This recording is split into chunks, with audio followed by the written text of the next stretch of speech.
Agropecuarios se han movilizado, tenían planteado bloquear la ciudad de París, venían trabajando para eso. No sé si lo han conseguido, pero ciertamente están consiguiendo sí llamar la atención del gobierno. Largas reuniones, duras reuniones con ellos, casi 4 horas de duración. Un primer ministro, el más joven de la historia, que está siendo puesto a prueba porque tiene que relanzar la gestión prácticamente, y discursos duros que se están viendo en el Parlamento. Quiero saludar a Fernando Vega Lugo. Fernando es politólogo, él está en Francia y tiene la generosidad de atendernos esta tarde. Fernando, un saludo muy cordial.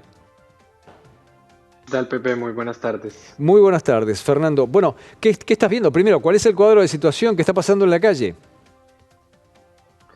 Realmente en la calle hay, uno diría, absoluta normalidad. Digamos que no es una manifestación o no es un escenario de protesta que genere un impacto ya en la vida cotidiana de las personas, al menos no por ahora. Y hoy la agenda mediática, digamos que la movilización, no podríamos decir que se ve opacada, pero al menos sí se ve reducida mediáticamente por el discurso de política general del primer ministro Gabriel Attal. ¿Por dónde pasaron los ejes de ese discurso?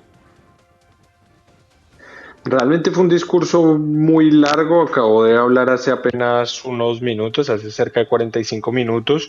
Fue un discurso bastante largo con, digamos, muy rico en términos de formas, en términos de enuncios que dejaron clara la posición del gobierno a tal de lo que va a ser o de lo que ya se esperaba que sea, que es un gobierno con un viraje hacia, diríamos, una centro derecha, con un discurso bastante centrado en la seguridad, en el orden, en la autoridad, en el respeto a la ley, sin anuncios bastante claros en algunos asuntos en los que se esperaba, concretamente en materia de educación o en política de juventud. Realmente se quedó bastante corto. Se generaron o un poco el gran objetivo que se presenta es reforzar o revitalizar la clase media, que ha sido bastante golpeada en los últimos años y concretamente en los últimos 3, pero sin realmente apuntalar a parte de las razones o de los aspectos que han generado también descontento y movilización en los últimos años en Francia. Fernando, para llevar adelante su novel gestión, el muy joven primer ministro, además del apoyo del presidente, necesita el apoyo de la calle y de la asamblea. La calle y la asamblea, ¿ahí podrá tener ese apoyo que necesita? Una de las cosas interesantes o de las razones por las cuales Gabriel Attal fue nombrado primer ministro es porque dentro del macronismo, un presidente cuya popularidad ha sido siempre bastante frágil, encontró en Gabriel Attal el ministro más popular, es decir, el único ministro que tenía buena popularidad o la única figura que tenía buena popularidad dentro del macronismo era Gabriel Attal, y digamos que esa fue la carta que decidió jugar Emmanuel Macron al nombrarlo primer ministro. Sin embargo, bueno, sabemos la popularidad de los políticos, una vez asumen, empieza a jugar de otra manera distinta a los momentos previos.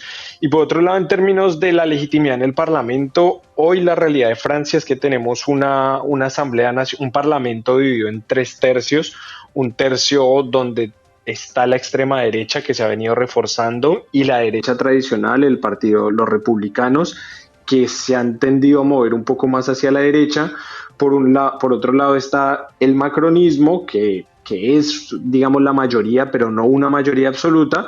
Y por otro lado están las fuerzas de izquierda, el Partido Socialista, la Francia Insumisa, el Partido Comunista y los ecologistas, que conforman otro bloque también bastante diverso, bastante heterogéneo y con muchísimas tensiones. Un poco, digamos que legalmente no necesita la validación o no necesita que lo vote el Parlamento, simplemente se necesitaba que lo nombrara el presidente de la República, que fue lo que en efecto ya pasó. Pero en términos concretos, el Parlamento puede eventualmente interponer una moción de censura para revocar al primer ministro, lo cual no suele ser común y no es un escenario que se vislumbre, por más de que, pues en efecto, las oposiciones y concretamente la oposición de izquierda hoy lo que le pide es que se someta a una moción de confianza en donde el primer ministro le pregunte al Parlamento si deposita su voto de confianza en él, lo cual podría eventualmente abrir más el escenario, pero no parece ser algo plausible el día de hoy. Volvamos, Fernando, por un momento a la calle. Es decir, los granjeros, quienes están, los productores, los que están hoy llevando adelante su medida de fuerza, no parecen estar en una línea parecida antaño a la de los chalecos amarillos, no hay mayor tensión, no hubo enfrentamiento con la autoridad.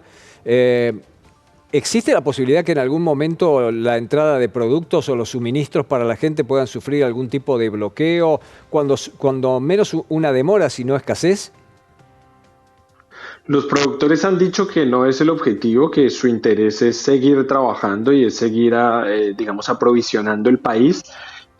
Han recurrido a algunas medidas de hecho, algunas medidas violentas, han generado ataques a camiones con productos alimenticios que vienen del extranjero, concretamente de España, de Países Bajos, de países limítrofes, pero su objetivo no es que haya desaprovisionamiento, es un poco lo que han dicho.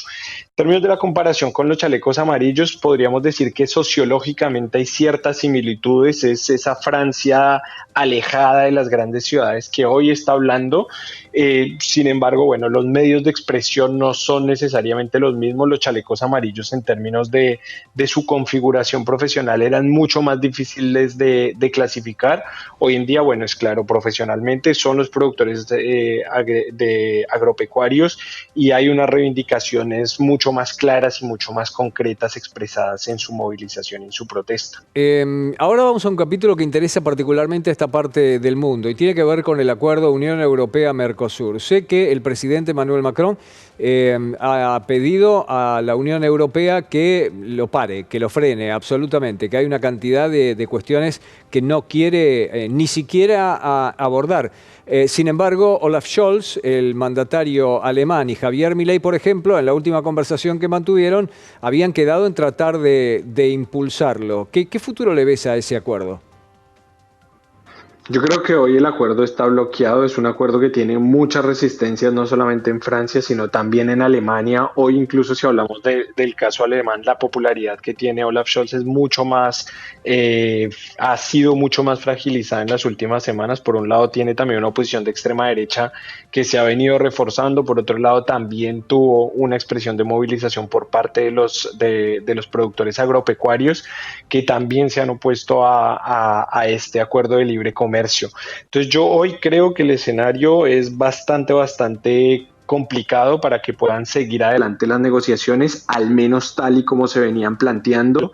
Creo que puede haber un escenario de volver atrás en el marco de la negociación, pero creo que en la etapa en la que venía estando me parece que hoy es políticamente un esfuerzo muy grande y un sacrificio que no sé si los líderes europeos están dispuestos a hacer por sacar adelante este acuerdo. Fernando, quiero agradecer mucho tu tiempo. Muchas gracias, Pepe, un gusto El saludo siempre. cordial desde Argentina para Fernando Vega.